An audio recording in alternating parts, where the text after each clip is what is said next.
Hello guys, welcome to my YouTube channel. I hope आप सब अच्छे होंगे। कैसी चल रही है आप सबकी प्रिपरेशन? या सभी सैयारा मूवी देखने में ही बिजी हैं? एनीवेज, तो शुरू करते हैं आज का हमारा टॉपिक। आप ये प्रिपरेशन पे ध्यान दें क्योंकि बहुत जल्द आपके एग्जाम आ जाएंगे सर पे, तो आपको पता भी नहीं चलेगा। ठीक है, तो शुरू करते हैं आज का हमारा topic, decline of Indus valley civilisation. ये जो सिंधु घाटी सभ्यता है, इसका डिक्लाइन कैसे हुआ था, इसकी इस सभ्यता की गिरावट कैसे हुई थी। ठीक है, the civilisation last from 2500 to 1750 BC. ये सिविलाइजेशन 2500 बीसी से लेके 1750 बीसी तक कर टिकी थी। अप्रोक्सीमेटली 1000 साल ये सभ्यता चली थी। ठीक है, अब देखिए गाइज, किसी को कुछ एग्जैक्ट आइडिया नहीं है कि इसका डिक्लाइन कैसा हुआ था, क्या रीजन रहा था इसके डिक्लाइन होने का। तो अलग अलग थिंकर्स के अलग अलग व्यूज थे। ठीक है, तो आज हम उसी के बारे में जानेंगे। ठीक है, व्हीलर पिगॉट का कहना था कि इस इंडस वैली सिविलाइजेशन का जो डिक्लाइन है वो एक्सटर्नल एग्रेशन के कारण हुआ, यानी बाहर से ने किसी ने आक्रमण किया होगा। ठीक है, तो एम आर साहनी जी का कहना था कि इमेंडेशन, यानी कि कोई सैलाब आया होगा जिसकी वजह से ये इंडस वैली सिविलाइजेशन का डिक्लाइन हो गया। केवीआर केनेडी जी का कहना था एपिडेमिक, यानी कोई महामारी आई होगी जिसकी वजह से इसका डिक्लाइन हो गया। ठीक है, मार्शल का कहना है कि टेक्टोनिक डिस्टर्बेंस के कारण हुआ होगा।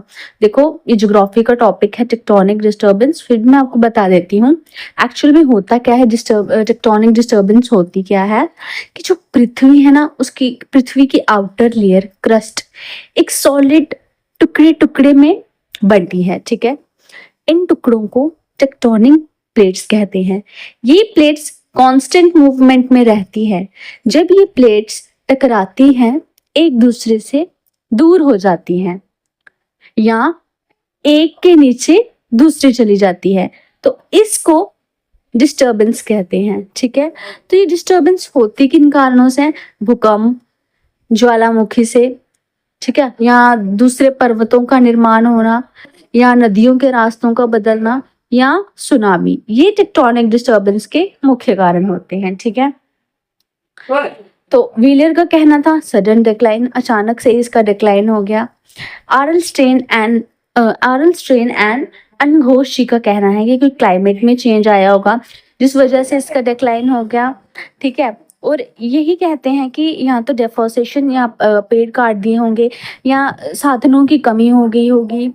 तो फेयर सर्विस जी कहते हैं, फेयर सर्विस कहना है इकोलॉजिकल इम्बैलेंस, की कोई इकोलॉजिकल इम्बैलेंस हुआ होगा, या मतलब जो इकोलॉजिकल इम्बैलेंस होता है कि जो मानव की एक्टिविटीज, ह्यूमन की एक्टिविटीज के कारण जो लॉस होता है, वो क्या करते हैं, पेड़ काट देते हैं या नई नई चीजें खोजने के चक्कर में तो वो क्या करते हैं, हमारे एनवायरमेंट को नुकसान पहुंचाते हैं। उस कारण से भी हो सकता है।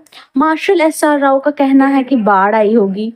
ठीक है, जे एफ होल्स का कहना था कि डिस्ट्रक्शन किसकी वजह से हुई होगी, क्योंकि जो घाघर नदी है उसका कोर्स चेंज हो गया होगा। घाघर नदी ने अपनी दिशा बदल दी होगी जिसकी वजह से वहां सैलाब आया और इंडस वैली सिविलाइजेशन डिक्लाइन हो गई। अब क्या सच है क्या झूठ है ये कोई नहीं जानता, बट कुछ थिंकर्स के ये अपने अपने व्यू थे। आई होप आपको क्लियर हो गया होगा। आज के लिए बस इतना ही। Thank you and best of luck.